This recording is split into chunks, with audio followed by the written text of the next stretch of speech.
And now watch.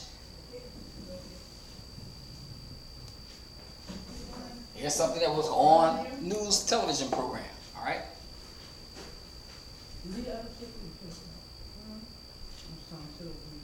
Geneva Convention in at least 4 cases just on depleted uranium alone. And as Mr. Duff pointed out, tactical nuclear weapons were used, at least one in Iraq, and several were used in Afghanistan in the Tora Bora Mountains, which actually created an earthquake at the time. And you've got to look at the history. Who's responsible? Well, in America, the ultimate commander-in-chief is the president. He has to give the final signatory to all weapons that are used. But historically, a lot of the chemical and biological warfare started off in Rhodesia. And when the regime went from white to black, Maggie Thatcher panicked and decided to move the whole shebangle and the staff all the way down to South Africa, where that research and development was continued. They even developed a black-only bomb that targeted the Afro gene. And there's even talk now there may be one for the Chinese gene. You know, this is absolute insane. So this stuff they're putting right in front of our faces, and we're not paying attention to it, all right? Because we're too entertained. We're watching Empire, okay? We're watching football. We're watching all of the various forms of entertainment that keeps us away from, you know, researching and learning what's really going on, all right? But now check this out. And like I said, race-specific weapons. Things that will go after just a particular race. And that's why I'm so careful with these vaccines and all of that kind of stuff. I don't, you know, I don't get them, okay? When they come up with that flu vaccine, all that stuff, nope. You keep it. you take it. I don't know what's in there. Right. You don't know what's in there. Okay? The Twin Towers. But the anthrax attacks all but disappeared from public consciousness. But not from Cohen's mind. He was raised in Africa, where anthrax had been used against the black majority during Zimbabwe's War of Liberation. It had caused the largest anthrax epidemic in modern times.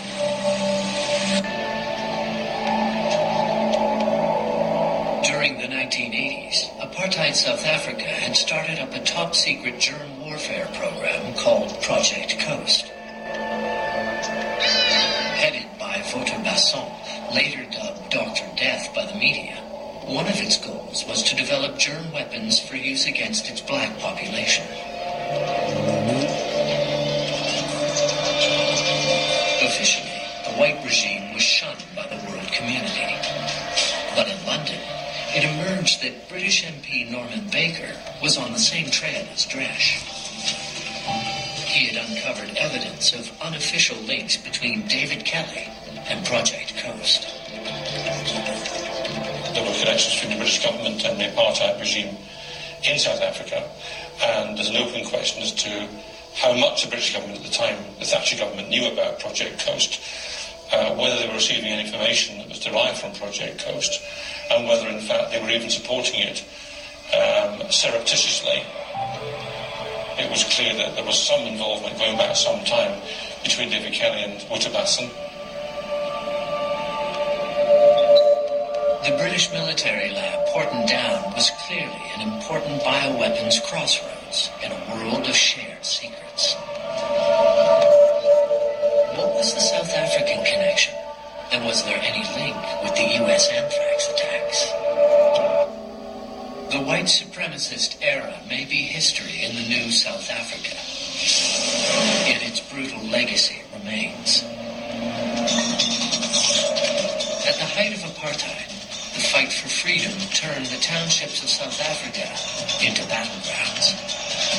The white regime began using germ warfare against select targets within the black population. Exactly what was David Kelly's connection to this dark chapter? Did a link exist to the U.S. anthrax attacks? Perhaps Wouter Basson would know. But see, this is we kind of think, it's funny. I had a coworker, and he would try to say, "Oh, Abdul is a conspiracy theorist. He doesn't know what he's talking about. There's no way people could be that evil." Okay, but I want you to see this because this will help you understand. And a lot of times, look at movies, look at television shows, because they're putting information in these television shows and in these movies. All right, but this is from the movie The Rope. All right, The Rope. It was an old Alfred Hitchcock movie. All right, but here you get to understand the elite and what they believe. Okay, but watch it because this is very important and it's very telling. Okay, because like I said, this thing is not about black and white. Those are things that they use. They use race to divide us and keep us apart. Okay, check this out. All right, because I want you to hear what these elitists, and this is what they believe. Here we go. Watch. Is it all over? I'm afraid so, Rupert. Oh, what a pity. In another moment, you might have been strangling each other instead of a chicken. Mr. Goodell, really? But a man's honor was at stake. And personally, I think a chicken is as good a reason for murder as a blonde, a mattress full of dollar bills, or any of the customary unimaginative reasons. Well, now, you don't really approve of murder, Rupert, if I may. You may, and I do.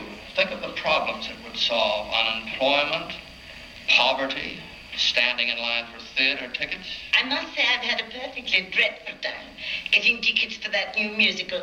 What's it called? You know. The something with what's her name? My dear Miss Atwater, careful application of the trigger finger and a pair of seats in the first row is yours for the shooting. And have you had any difficulty in getting into our Velvet Rope restaurant? Frightful. A very simple matter. A flick of the knife, madame, and if you'll kindly step this way, step over the head waiter's body. Thank you. And here's your table. Rupert, you're the end. As a hotel clerk, I can cheerfully flick a knife at. Oh, no, sorry. Knives may not be used on hotel employees. They are in the death by slow torture category. Oh. Along with bird lovers, small children, and tap dancers. Landlords, of course, are another matter. You're seeking an apartment? Call on our Miss Sashwaite of the Blunt Instrument Department. Was it a fine idea? If it suits your purpose, merely. But then we'd all be murdering each other. Oh, no. After all, murder is, or should be, an art. Not one of the seven lively, perhaps, but an art nevertheless. And as such, the privilege of committing it should be reserved for those few who are really superior individuals and the victim. So think about it. This is why they're able to create these genocides. This is why they're able to put AIDS in Africa. Okay? And have these wars. They create these wars and they're bombing people and all of this stuff because they think that murder is for a privileged few. Okay? But now check it out. Watch what he says here when this guy tries to refute him.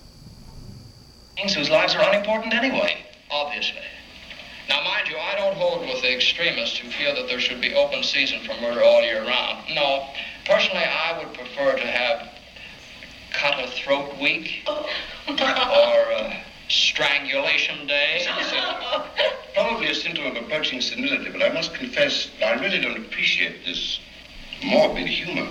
Well, the humor was unintentional. You're not serious about these theories. Of course he is. So you're both pulling my leg. No, why do you think that? Well, Brandon, the notion that murder is an art which a few superior beings should be allowed to practice. In season. Now, I know you're not serious. But I am. I'm a very serious fellow. Then may I ask, who is to decide that a human being is inferior and is therefore a suitable victim for murder? The few who are privileged to commit murder. And just who might they be? Oh, myself. Philip. Possibly Rupert. Well, I'm sorry, Kenneth, you're out. Gentlemen, I'm serious. So are we, Mr. Kentley. The few are those men of such intellectual and cultural superiority that they're above the traditional moral concepts. Above the moral concepts. These people believe they are above the moral law.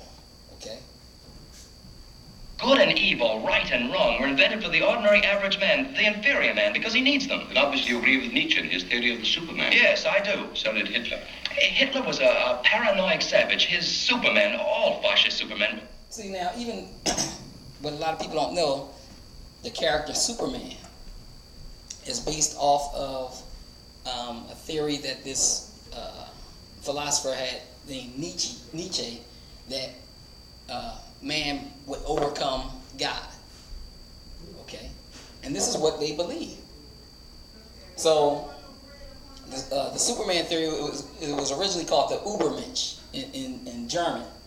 But that's the Superman. And Superman is, like I said, based off of that, off of this philosophy. I'd hang any who were left. But then you see, I'd hang them first for being stupid. I'd hang all incompetents and fools anyway. There are far too many in the world. Then perhaps you should hang me, Brandon, for I confess I'm so stupid I don't know whether you're all serious or not. But in any case, I'd rather not hear any more of your, forgive me, contempt for humanity and for the standards of a world that I believe is civilized. Civilized? Yes. Perhaps what is called civilization is hypocrisy. Perhaps. Well, I'm sure Rupert, fortunately, Now, gentlemen, has really, the intelligence and imagination. Please, Brandon, I think we've had just about enough. All right.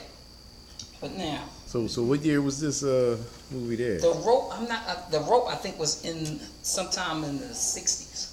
Correct. Maybe late So 60s. now we got this modern day purge. The purge. You know, they jumped from there. So this, I said, philosophy is still carried on to today. Right. And see, the thing is that, you know, they keep pushing these movies.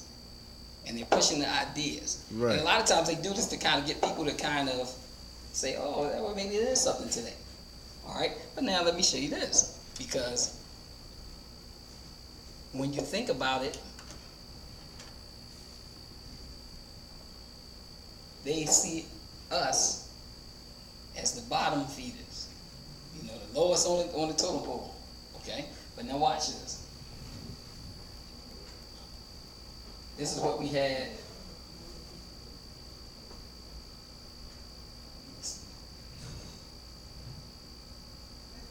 Oh man, I can't even show this to you. I think it.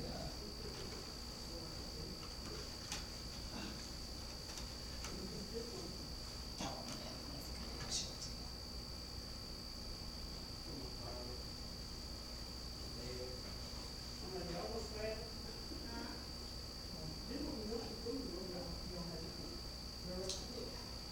For some reason this one won't play. Oh man, I wanted to show that to you. But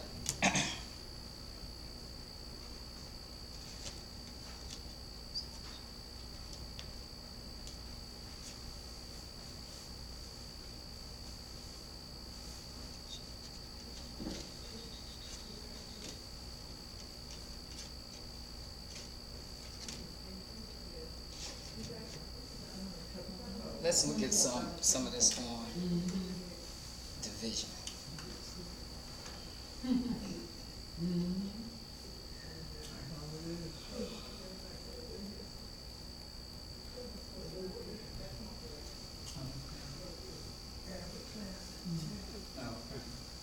So I see right now they got people distracted looking at this Kavanaugh, Right. you know, and Bill Cosby stuff. Exactly. While And all something the else is Trump going on. Yeah. Meanwhile, you still got The Reds. thousands of people who are homeless because of this flooding down south. Right. Let's see. When we watch the news and see... All right. So now let me ask you this, because now let's start talking about division. Last time we were talking about racial division, but now let's talk about religious division a little bit. All right. So, what's the division between the Sunnis and the Shiites?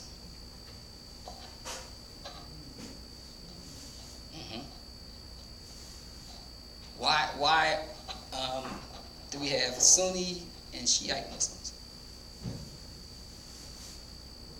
Because somebody. And a lot of us, we consider ourselves what?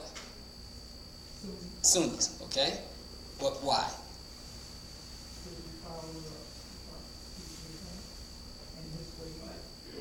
Do the Shiites, do they follow follow the Prophet?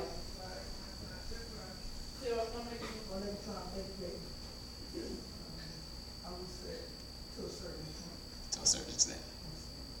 Okay. Anybody else? Anybody else want to tackle this one? I don't know enough about the Shiites, so so you could be a Shiite, you don't know. No, well, to me, it's just labels. I mean, like somebody decided to just label groups of people based on their interpretation of the religion of Islam. All right. Well, let's look at it. All right. Let's look at the difference.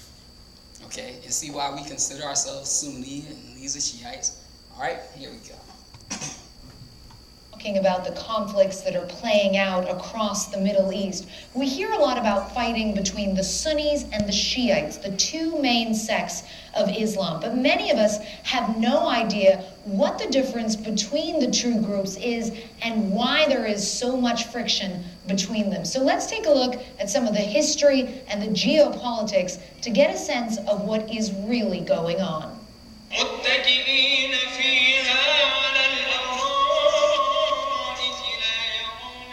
There are 1.6 billion Muslims across the world. Roughly 85% of them are Sunnis. The division began after the death of the Prophet Muhammad some 1,400 years ago as a disagreement about who should succeed him.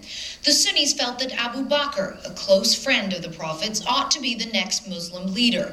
But the Shiites claimed that Muhammad had anointed his son-in-law Ali as rightful successor. The Sunnis won out, but a split was born, and that rift was cemented when Ali's son was later killed by the ruling Sunni troops, an event which the Shiites commemorate every year.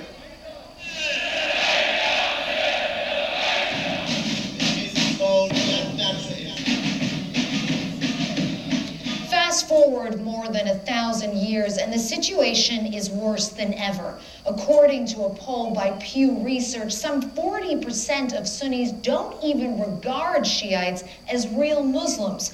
But there's more than theology at work here. Perhaps even more important is geography. 100 years ago, around the time of the First World War, the Middle East was carved up in a Franco-British pact called the Sykes-Picot Agreement. But the Europeans had little interest in understanding the religious and ethnic intricacies of the Middle East when they divided up the region. Still, these arbitrary borders became the blueprint for today's map. The Shiites were divided primarily among Iran, Iraq, and Lebanon, with an offshoot of Shia Islam, the Alawites, in Syria. This area has come to be known as the Shia Crescent. Sunni Muslims make up the bulk of the population of other countries in the region, with pockets of Shia. Now, as you're looking at this, you might want to revisit the movie Hotel Rwanda. Yeah, that's what I was thinking about. Because if you look at how they divided their people, right, with the shape of their nose and their height and all of that kind of stuff, it was the colonizers. Colonizers had a lot of stuff to do with magnifying their differences. Okay, but it's the same thing here. The colonizers, same thing. Right, like who? Right, they magnify differences. Now, how are they able to divide? Right, how are they able to do this? Like, but the thing is that how did they do that with a people and do it with the height and the shape of their nose? Right. Because that's what Rwanda was with the difference with the Hutus and the Tutsis. Right. Okay. But now watch. But think about it. We do the same thing here. When you say, "Oh yeah, I'm from North Philly. Oh, I'm from West Philly." Yeah. All right. Yeah. It's division. Okay. But now watch. It's interesting. As you might expect, problems arise in countries where both sects are vying for power or one group feels oppressed. In Syria, for example, a Sunni majority has been ruled for the last 45 years by an Alawite minority. In Iraq, a Sunni minority ruled over the Shiite majority for decades. After the U.S. invasion, Saddam Hussein, a Sunni, was overthrown and a Shiite government took over. That government proceeded to marginalize the Sunnis, and now some of those disenfranchised Sunnis have gone on to form the so-called Islamic State, or ISIS. Now let's do a quick who's who in the Middle East. As you just heard, ISIS, along with Al-Qaeda, are Sunni groups. Hezbollah is Shiite. Osama bin Laden was a Sunni. Syrian President Bashar al-Assad is an Alawite, remember that's a Shiite sect, and the Iranian mullahs are Shiites as well, which helps explain why Iran has gotten involved in the conflict in Syria. And where does America stand in all this? Traditionally, the U.S.'s strongest allies in the region have been Sunni powers, Saudi Arabia, Egypt, and Jordan. But now the U.S. is pursuing a nuclear deal with Shiite Iran and is working alongside Shiites in Iraq to try to destroy ISIS. But at the same time, Washington still supports Saudi Arabia, which is currently bombing Iranian-backed Shiite rebels in Yemen. Confused yet? One satirist summarized the tangled web of conflicting relationships with this map. So what can we conclude? At the end of the day, it's important to remember that the majority of ordinary Sunnis and Shiites do not hate each other, and both groups share the same core tenets of Islam. In a sense, it's similar to the differences between, say, the Catholics and the Protestants. And the fighting and the bloodshed that we're seeing across the region are less about religion than they are about power. Now, we've heard what they had to say about it, okay? But now what does Allah say about it, okay? But now here we go.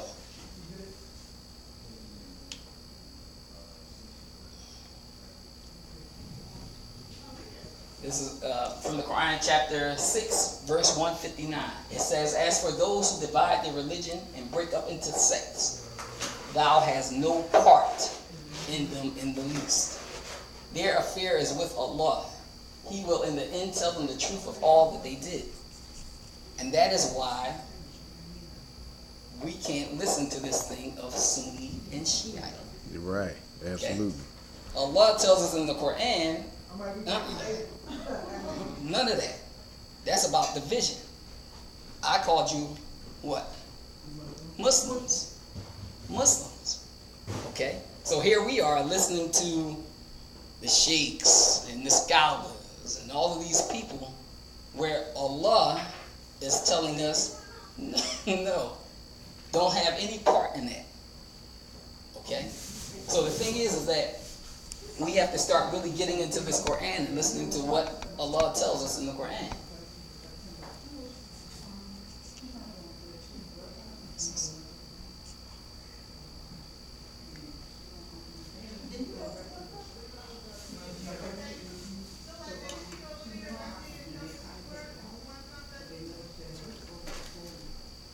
Cool on that. So I can post this on YouTube. Get all the presentations and post. And then it's like a succession, and like one leads to the next.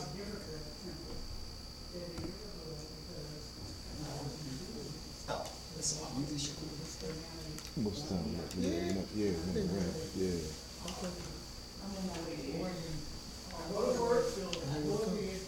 Oh man, I mean, this is his stuff though, but yeah.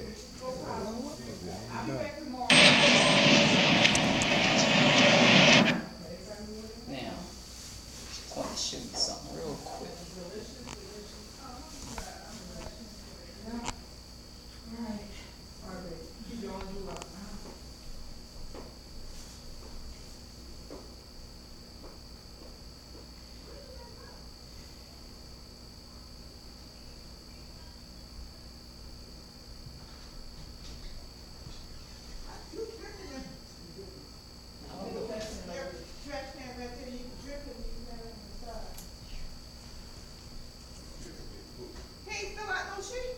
He didn't film me one. I didn't film one. I'll do it myself. Now,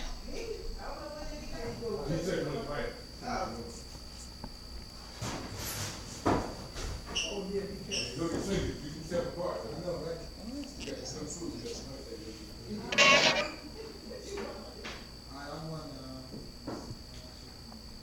well, let me play this. Let's play this. So we can be reminded.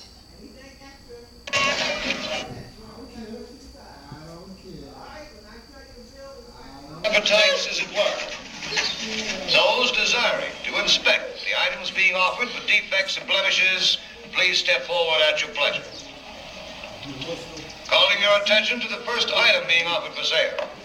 Now, she's a fine black pearl indeed, gentlemen. She's in fine condition. She made the entire trip above decks like a fine lady. You'll find no marks. She's young, she's supple, she's strong. Posture, boy, posture. Use it to wash, weave, plow, to sow, what you will. Good investment, gentlemen.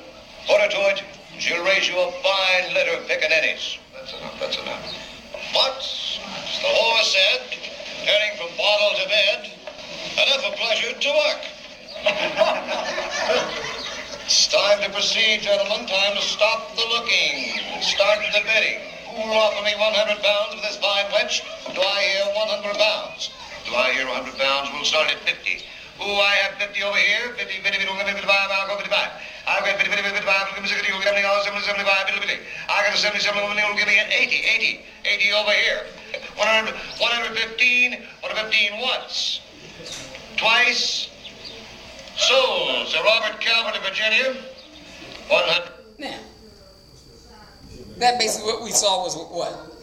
Auction. Roots, right. Yeah, I mean, but it was yeah. a slave auction, right? But now I want you to see this. Check this out.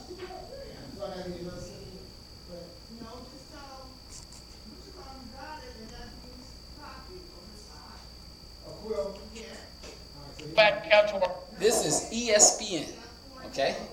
Watch this. And earlier today, Al Wheeler auctioning off Antonio Brown. Next up for auction, we got Antonio Brown. Do I hear $20? $20, look at the one, look at the one, two. 22, look at the three. Look at the 6, 7, look at the 30, bid 1, 2. 33, look at the 1, bid 4, look at the 5. 35, look at the 6, no, 7, 8. 38, look at the 9, $40, bid 1, $41, bid 2, 3, 4, 5, $45. We all learned all done. Sold $44 in the bid. Now look at that. You see this? The same. And my thing is, how do they get away with this stuff? But it's all to keep that racial thing going on. Right. Right. It's entertainment, Right. but it's also it has a purpose. It has a, right. Yes. It's not really race. It's just that we are the victims of it. But with them, always, it's about economics. See, the thing is, the thing you got to remember is that this is Shaitan's system. See, Allah deals with us on acts of righteousness, on our deeds. Okay? The thing is that Allah tells us in the Quran that He has created us in different hues. It's not about color, it's about righteousness. And see, these people are easily more manipulated because of the climate that they came from. Okay? The climate that they came from under, they came up in a cold climate where they had to seek shelter in caves. All right? So they felt that nature, or they felt that God was their enemy. Okay? Whereas the people of color came from a warm climate where food grew abundantly. Okay? They didn't have to seek shelter in caves from the weather and all that kind of stuff. So they had a natural connection with nature, or natural connection with God. They loved God. But see, Shaitan can manipulate them more easily because of the conditions that they came out from under. Okay? So the thing is that Allah tells us, He tells us straight up in the Quran, it's not about color. He created us in different hues and different variations.